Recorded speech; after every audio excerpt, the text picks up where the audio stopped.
الحمد لله رب العالمين والصلاة والسلام على أشرف الأنبياء والمرسلين نبينا محمد وعلى آله وأصحابه أجمعين أما بعد. Qu'après une brève introduction sur ce qu'est la aqida, tant étymologiquement que religieusement, nous entamons la lecture et tentative de traduction du livre à proprement parler. Et nous commençons donc en demandant l'aide et l'assistance d'Allah, tabaraka wa ta'ala. Nous commençons par le premier chapitre du livre. الدرس الأول المعتقد الصحيح في توحيد الربوبية. Premier chapitre, la croyance authentique relative au tawhid de la Seigneurie. Avant de continuer à lire ce premier chapitre, rappelons ce qu'est le tawhid. Le tawhid consiste à reconnaître l'exclusivité d'Allah dans les caractéristiques qui lui sont propres, à savoir sa Seigneurie, son caractère divin et ses noms et attributs. Donc, le tawhid consiste à reconnaître l'exclusivité d'Allah dans les caractéristiques qui lui sont propres, à savoir sa Seigneurie, son caractère divin et ses noms et attributs. On comprend de cette définition du tawhid que le tawhid se subdivise en trois catégories, que le tawhid est de trois types. Le tawhid de la Seigneurie, le tawhid de l'adoration et le tawhid des noms et des attributs. Et ce premier chapitre du livre traite de cette première catégorie de tawhid, qui est le tawhid de la Seigneurie, tawhid al-rububiyyah. فالسؤال الأول ما عقيدتنا في توحيد الربوبية. Question 1. Quelle est notre croyance concernant le tawhid de la Seigneurie? يعتقد أهل السنة والجماعة أن الله تعالى وحده متفرد بالخلق والملك والتدبير. Les gens de la Sunna et du rassemblement ont pour croyance qu'Allah est le seul et unique créateur, détenteur et régisseur de l'univers. Les gens de la Sunna et du rassemblement, cette appellation, elle fait référence à ceux qui se sont attachés à la Sunna du prophète, sallallahu alayhi wa sallam, et se sont rassemblés autour d'elle. Donc lorsque l'on dit Ahlus Sunnati wal Jama'a, les gens de la Sunna et du rassemblement, cela fait référence à ceux qui se sont attachés à la Sunna du prophète, sallallahu alayhi wa sallam, et se sont rassemblés autour d'elle. Donc les gens de la Sunna et du rassemblement, ils ont pour croyance, vis-à-vis du tawhid de la Seigneurie, qu'Allah, tabaraka wa ta'ala, est le seul et unique créateur, détenteur et régisseur de l'univers. Donc, on tire de cette première question que le tawhid de la Seigneurie se résume en trois points principaux. Points. À savoir qu'Allah est le seul et unique à créer, premier point. Deuxième point, est le seul et unique à détenir l'univers. Et troisième et dernier point, le seul et unique à régir, gérer et administrer cet univers.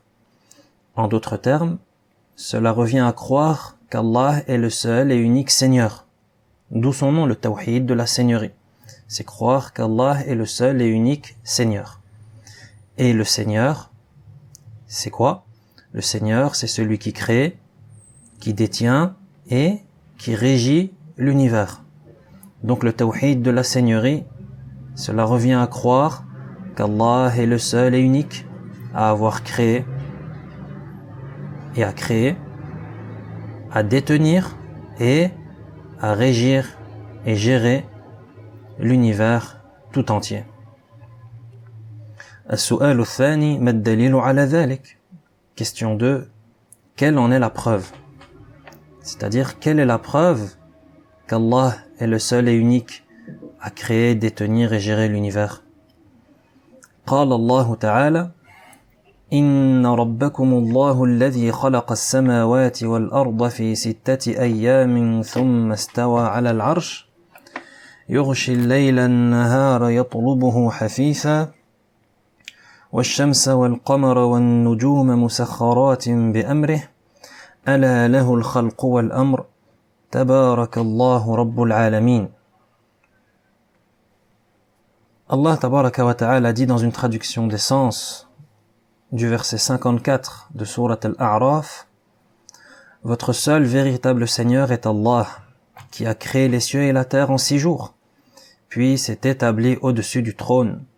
Il couvre le jour de la nuit, qui elle-même le poursuit sans cesse. Il a créé le soleil, la lune et les étoiles soumis à son ordre. La création et le commandement n'appartiennent qu'à lui. Infinie est la bénédiction d'Allah, le Seigneur des mondes. Donc on tire de ce verset, lorsqu'Allah dit dans une traduction des sens, la création et le commandement n'appartiennent qu'à lui, Ala lahul khalqu wal amr. Dans cette partie du verset, on tire que Allah est le seul et unique à créer et le seul et unique à commander. Commander l'univers, entre autres. Donc voilà pour ce qui est de la preuve de la création et du commandement et de la gestion de l'univers. وقال عز وجل لله ملك السماوات والأرض يخلق ما يشاء يهب لمن يشاء إناثا ويهب لمن يشاء الذكور. Le Très-Haut dit également dans le verset 49 de sourate Ash-Shura: Allah seul appartient la royauté des cieux et de la terre. Il crée ce qu'il veut. Il fait don de filles à qui il veut et de garçons à qui il veut. Ce deuxième verset ici, on tire de lui qu'Allah subhanahu wa ta'ala est le seul et unique à détenir la royauté des cieux et de la terre, ce qui nous fait donc une preuve concernant le fait qu'Allah est le seul et unique à détenir l'univers.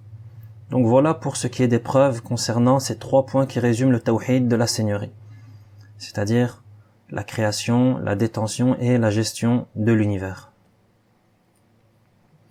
السؤال الثالث هل نازع المشركون في توحيد الربوبية؟ Question 3. Les mushrikoun ont-ils contesté le tawhid de la Seigneurie? Les mushrikoun, c'est le pluriel de mushrik. Le terme mushrikoun, c'est le pluriel du terme mushrik, c'est-à-dire le polythéiste. Donc ici, la question, c'est de savoir est-ce que les polythéistes ont contesté, n'étaient pas d'accord avec le tawhid de la Seigneurie, c'est-à-dire le fait de reconnaître qu'Allah est le seul et unique à créer, détenir et régir l'univers. Est-ce que les polythéistes n'étaient pas d'accord avec ça? هذا التوحيد لم ينازع فيه أحد من الناس مسلما كان أو كافرا كما قال تعالى عن الكفار ولئن سألتهم من خلق السماوات والأرض ليقولن الله قل الحمد لله بل أكثرهم لا يعلمون. La réponse est que personne n'a remis en cause cette catégorie de tawhid, ni musulmans ni mécréants. Personne n'a remis en cause cette catégorie de tawhid, c'est-à-dire le tawhid de la Seigneurie, ni musulmans, ni mécréants. Allah dit à propos des mécréants, si tu leur demandes qui a créé les cieux et la terre, ils répondront c'est Allah. Dis, Alhamdulillah, louange Allah. Mais la plupart d'entre eux ne savent pas. Donc, on voit ici que cette catégorie de tawhid, qui est le tawhid de la Seigneurie, personne ne l'a remise en cause. Personne ne l'a contesté. Personne n'a contredit cela, que ce soit les musulmans ou les mécréants. Et la preuve, c'est le verset qui vient d'être cité, le verset 25 de sourate Luqman, dans lequel le Très-Haut dit dans une traduction des sens, si tu leur demandes Allah Azza wa Jal s'adresse à son prophète sallallahu alayhi wa sallam et dit, si tu leur demandes, c'est-à-dire aux polythéistes, si tu leur demandes qui a créé les cieux et la terre, ils répondront c'est Allah. Donc on voit bien ici dans ce verset que les polythéistes, lorsqu'on leur demandait qui a créé les cieux et la terre, ils répondaient c'est Allah. Ils n'avaient pas de problème avec ça. Ils n'avaient pas de problème avec le fait de reconnaître qu'Allah est le seul et unique à créer, qu'Allah est le seul et unique à posséder, à détenir l'univers, qu'Allah est le seul et unique à assurer la subsistance, qu'Allah est le seul et unique à administrer, à régir, à gérer l'univers, qu'Allah est le seul et unique qui donne la vie, qu'Allah est le seul et unique qui la reprend aussi, etc. Donc tous les actes de la seigneurie, les polythéistes n'avaient pas de problème avec ça et ils ne le remettaient pas en cause. Et de là découle la question numéro 4. السؤال الرابع إذا كان المشركون آمنوا بتوحيد الربوبية فلما اتخذوا آلهة من دون الله. Question 4. Si les polythéistes croyaient au tawhid de la seigneurie, pourquoi est-ce qu'ils adoraient autre qu'Allah? Pourquoi est-ce qu'ils divinisaient autre qu'Allah? Naam. Maintenant on sait que les polythéistes, ils croyaient au tawhid de la seigneurie. Et ils disaient qu'Allah a créé les cieux et la terre. Et ils disaient qu'Allah, c'est lui qui donnait la vie, la reprenait, c'est Allah qui gère tout, etc. Mais qu'est-ce qui a fait alors que ces gens ont adoré autre qu'Allah et se sont tournés vers autre qu'Allah et ont divinisé des divinités autres qu'Allah? كان المشركون يعتقدون أن آلهتهم يتوسل بها إلى الله وتتخذ شفعاء عند الله تعالى كما قال تعالى ألا لله الدين الخالص والذين اتخذوا من دونه أولياء ما نعبدهم إلا ليقربونا إلى الله زلفى إن الله يحكم بينهم فيما هم فيه يختلفون إن الله لا يهدي من هو كاذب كفار وقال الله تعالى عنهم أجعل الآلهة إلها واحدا إن هذا لشيء عجاب. La réponse à la question, c'est que les mouchriquines, les polythéistes, ils croyaient que les divinités qu'ils adoraient en dehors d'Allah seraient en fait pour eux des intermédiaires,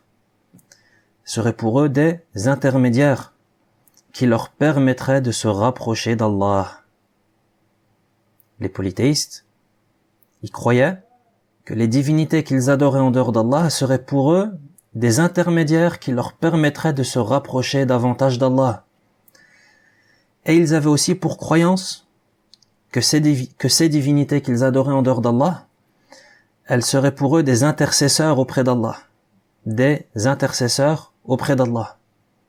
Donc voilà pourquoi les polythéistes, malgré le fait qu'ils croyaient au tawhid de la seigneurie, ils ont adoré autre qu'Allah. Car ils croyaient que ces divinités qu'ils adoraient en dehors d'Allah, elles seraient pour eux des intermédiaires. De même qu'ils croyaient que ces divinités qu'ils adoraient en dehors d'Allah, elles seraient pour eux des intercesseurs pour eux auprès d'Allah le jour de la résurrection. Et c'est en ce sens qu'Allah Azza wa Jal dit dans le 3e verset de sourate Az-Zumar, dans une traduction d'essence, c'est à Allah seul que le culte doit être rendu.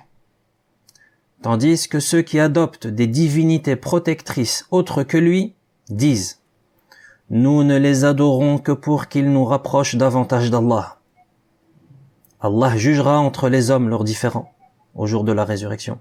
Et Allah ne guide pas celui qui ment sur lui et renie ses versets. Donc on trouve bien dans ce 3e verset de sourate Az-Zumar la raison. Allah subhanahu wa ta'ala nous expose et nous explique pourquoi ces polythéistes ont adoré autre que lui.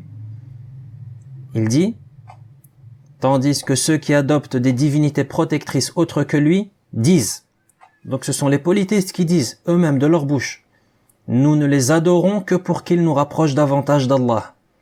C'est-à-dire ces divinités qu'ils adoraient, en dehors d'Allah, ils ne les adoraient que pour qu'ils se rapprochent d'Allah. Donc on est bien encore une fois dans cette idée d'intermédiaire.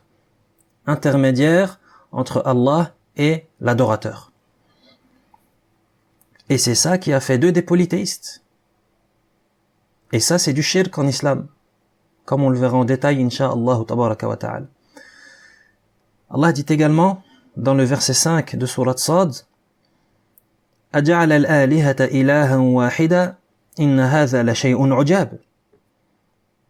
Dans une traduction d'essence, Allah Azza wa Jal nous informe dans le Coran quelle a été la réaction des polythéistes de Quraysh lorsque le prophète sallallahu alayhi wa sallam les a appelés au tawhid et les a appelés à adorer Allah seul, sans aucun associé, et à pratiquer le tawhid et à délaisser le shirk, c'est-à-dire le polythéisme. Quelle a été leur réaction? Ils ont dit: aurait-il réduit les divinités à une seule divinité? Voilà une chose vraiment étonnante. Aurait-il réduit les divinités à une seule divinité? Voilà une chose vraiment étonnante. Naam, car le prophète sallallahu alayhi wa sallam, il appelait les gens au tawhid, et il appelait les gens à délaisser l'adoration d'autre qu'Allah, et à vouer, à consacrer son culte à Allah exclusivement. Et c'est pour ça que les polythéistes se sont étonnés de cela. Et ils ont dit: aurait-il réduit les divinités à une seule divinité? C'est-à-dire qu'ils ont bien compris que le message du prophète sallallahu alayhi wa sallam, c'était qu'il délaisse l'adoration de ces divinités, de ces fausses divinités, de ces divinités illégitimes qui ne méritent pas d'être adorées, et qu'ils se tournent exclusivement, qu'ils se dévouent et qu'ils consacrent tout leur culte à Allah seul, tabaraka wa ta'ala, le Seigneur des mondes, le seul et unique qui mérite d'être adoré. السؤال الخامس: إذا كان هذا التوحيد مستقرا في النفوس فلماذا قرره الله في القرآن الكريم؟ Question 5. Si cette catégorie de tawhid, c'est-à-dire le tawhid de la seigneurie, si cette catégorie de tawhid, elle est innée chez l'homme, pourquoi est-ce qu'Allah la stipule dans le noble Coran? Effectivement, le tawhid de la seigneurie, comme on l'a vu à la question 3, personne ne l'a contesté. Personne n'a contesté le tawhid de la seigneurie. Pourquoi? Car en réalité, le tawhid de la seigneurie, c'est quelque chose qui est inné chez la personne. C'est quelque chose qui est inné. C'est-à-dire que toute personne est prédisposée à croire au tawhid de la seigneurie. Toute personne y croit au plus profond de lui. Tout un chacun, toute personne sait au plus profond de lui, que ce soit le musulman ou le non-musulman. Toute personne sait au plus profond d'elle qu'elle a un Seigneur qui l'a créée à partir du néant, et qu'elle a un Seigneur qui assure sa subsistance et qui gère ses affaires, etc. Donc le tawhid de la seigneurie, c'est quelque chose que toute personne a au plus profond de sa personne. La question suivante: si cette catégorie de tawhid, elle est innée chez tout le monde, pourquoi est-ce qu'Allah en parle souvent dans le Coran? Et pourquoi est-ce qu'Allah le stipule souvent dans le Coran? قرر الله تعالى هذا التوحيد لإثباته وتأكيده وللاستدلال به على وجوب التوحيد في الألوهية، إذ إن توحيد الربوبية يستلزم ألا يعبد إلا الله. قال تعالى: يا أيها الناس اعبدوا ربكم الذي خلقكم والذين من قبلكم لعلكم تتقون. Allah Azza wa Jal stipule dans le Coran cette catégorie de tawhid et en fait mention, c'est-à-dire le tawhid de la seigneurie, afin de l'affirmer et afin aussi de la confirmer, afin d'appuyer sur la chose, de la confirmer, mais aussi afin de s'en servir comme argument, irréfutable, afin de démontrer l'obligation du tawhid de l'adoration. Donc Allah, s'il mentionne cette catégorie de tawhid dans le Coran alors qu'on sait que c'est quelque chose qui est inné chez la personne, si Allah le stipule dans le Coran, c'est premièrement pour l'affirmer. C'est premièrement pour l'affirmer, le mentionner expressément. Ensuite, c'est aussi pour le confirmer, pour appuyer sur la chose. Et enfin, c'est aussi pour s'en servir comme argument afin de démontrer l'obligation du tawhid, de l'adoration. Effectivement, le tawhid de la seigneurie exige qu'Allah soit le seul et unique à mériter l'adoration. Donc le tawhid de la seigneurie, il nous enseigne qu'Allah est le seul à créer, détenir et gérer l'univers, comme on l'a vu dans la première question du livre. Lorsque la personne, elle sait cela, et elle croit en cela, automatiquement, ce qui va se passer en elle, si elle croit au tawhid de la seigneurie comme il faut, elle le met en pratique comme il faut, automatiquement, ce qui va se passer, c'est qu'elle va se dévouer, se consacrer uniquement à Allah subhanahu wa ta'ala. Pourquoi? Car lorsqu'on sait pertinemment qu'Allah est le seul et unique à créer, personne ne crée si ce n'est Allah. Personne ne crée si ce n'est Allah. Personne n'est capable de donner la vie si ce n'est Allah. Personne n'est capable de la reprendre si ce n'est Allah. Personne ne détient un atome dans cet univers et l'univers tout entier appartient à Allah. L'univers tout entier et ses trésors appartient à Allah subhanahu wa ta'ala. Nos propres corps, ils ne nous appartiennent pas en réalité. Ce sont des dépôts. Pourquoi? Car l'univers tout entier appartient à Allah. Et c'est Allah qui a tout créé à partir du néant. Et il nous le reprend quand il veut, subhanahu wa ta'ala. Donc personne ne détient ne serait-ce qu'un atome dans cet univers. De la même manière que rien ne peut se passer dans l'univers sans la permission d'Allah subhanahu wa ta'ala. Lorsque la personne, elle sait cela, et qu'elle en est convaincue, et qu'elle y croit, dur comme fer, ce qui va se passer, c'est qu'elle va se dévouer à son Seigneur. Qu'elle va vouer tous ses actes d'adoration, son culte tout entier sera voué, sera consacré justement à ce Seigneur qui a tout créé et qui gère tout et qui détient tout. Donc, c'est pour ça qu'Allah subhanahu wa ta'ala fait mention de ce tawhid de la seigneurie dans le Coran, alors que c'est quelque chose d'inné chez la personne. Il rappelle le tawhid de la seigneurie dans le Coran pour rappeler aux gens et pour leur expliquer et leur démontrer que seul Allah mérite d'être adoré.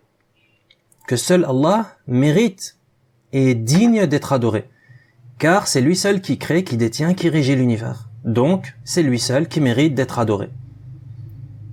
Et donc, au contraire, celui qui ne crée pas, celui qui ne détient rien, et celui qui ne gère rien dans cet univers, il n'est pas digne d'être adoré. Et ça, on le retrouve dans plusieurs endroits du Coran. Parmi eux, le verset 21 de Surat Al-Baqarah, dans lequel le Très-Haut dit يا أيها الناس اعبدوا ربكم الذي خلقكم والذين من قبلكم لعلكم تتقون. Ô hommes, adorez votre Seigneur, celui qui vous a créé, vous et ceux qui vous ont précédés, afin de parvenir à la piété. Donc on voit ici dans le verset qu'Allah a dit Ô hommes, adorez votre Seigneur, celui qui vous a créé, vous et ceux qui vous ont précédés, afin de parvenir à la piété.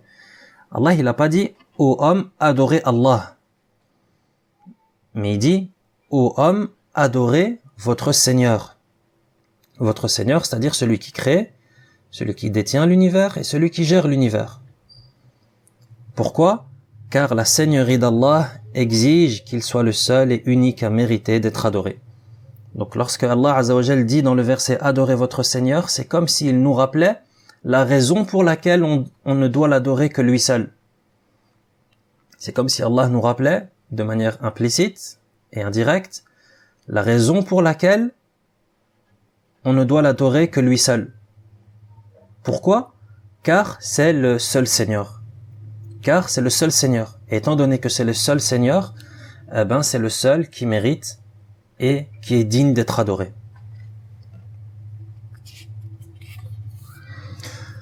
السؤال السادس ما الدليل العقلي على بطلان الشرك في الربوبية. Question 6.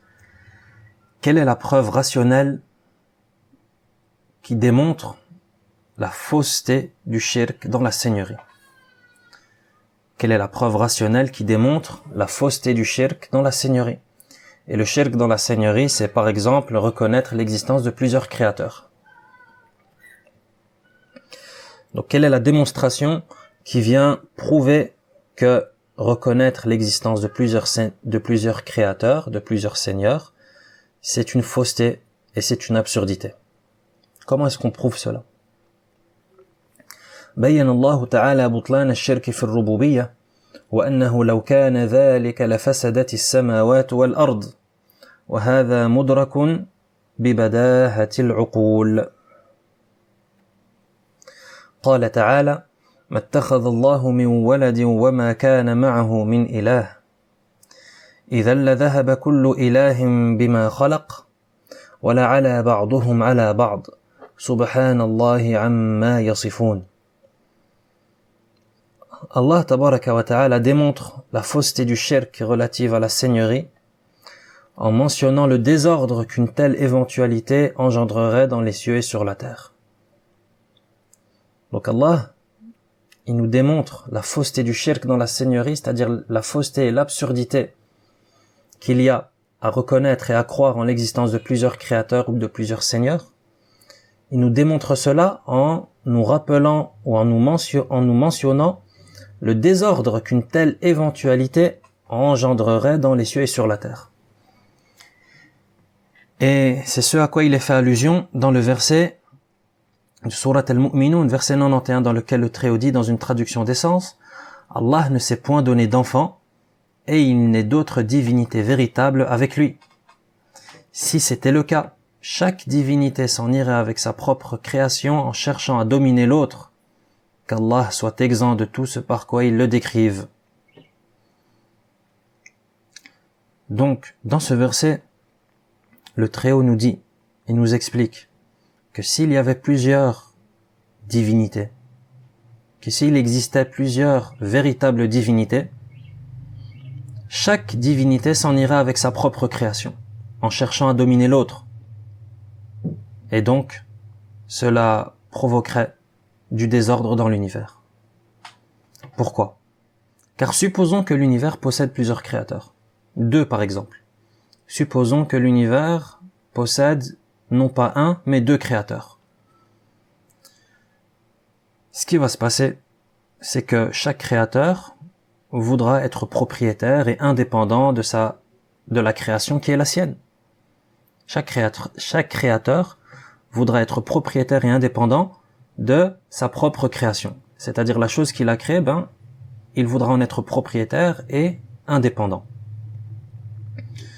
Ensuite, ce qui va se passer, c'est que chaque créateur voudra être souverain et avoir plein pouvoir sur sa création respective.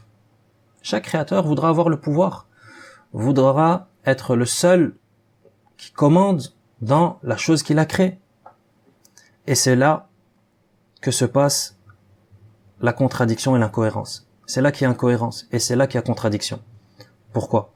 Car à partir du moment où chacun de ces 2 créateurs voudra avoir plein pouvoir et voudra être souverain de sa création, il y a 2 solutions. La première solution, c'est que aucun des 2 créateurs n'arrive à prendre le dessus sur l'autre. La première des 2 solutions, c'est que aucun des 2 créateurs n'arrive à prendre le dessus sur l'autre. Et donc, dans ce cas-là, aucun des 2 supposés créateurs en est véritablement un. Et la deuxième solution, c'est que un des 2 créateurs arrive à prendre le dessus sur l'autre, et donc c'est lui le véritable seigneur, et l'autre n'est pas un vrai seigneur. Donc on voit bien que l'hypothèse de plusieurs créateurs, ou de plusieurs divinités, c'est une hypothèse qui découle sur une incohérence ou une contradiction.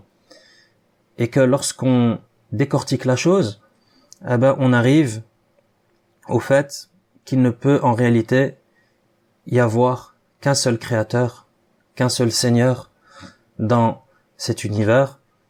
Wallahu ta'ala a'la wa a'lam wa sallallahu wa sallam ala nabiyyina Muhammad wa ala alihi wa ashabihi ajma'in.